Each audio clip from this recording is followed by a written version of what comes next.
So we have bad news in this story and we have good news. But it's not actually the best news. The bad news and the good news are both that you become like the one you worship. The best news is the one you worship has become like you. The one you worship has become like you. Because this passage is nothing if not a beautiful picture of the work of Christ. The people sin. They make a substitute for God, and they rightly incur the wrath and righteous judgment of God, but God becomes a substitute for them and turns the expressions of wrath and judgment on their heads. This is what God does in Christ.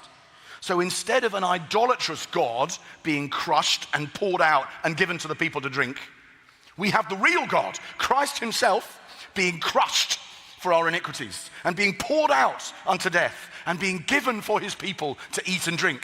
Hey, take, eat me, drink me. I've been crushed and I've been given to you as the true covenant meal that your idolatry will always lead you away from, but which I come to restore.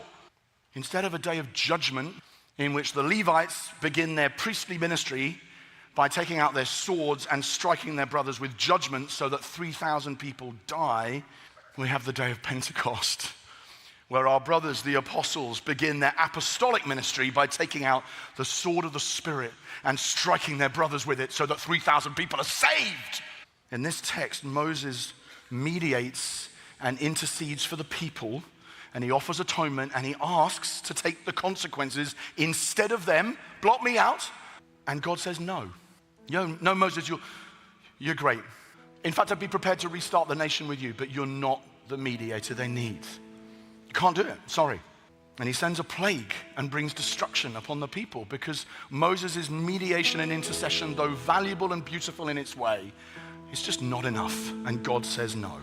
But when Christ comes as the perfect mediator between heaven and earth, the same question is asked, Lord, I will be blotted out, crushed, poured out, in order that they might go free, and God says yes.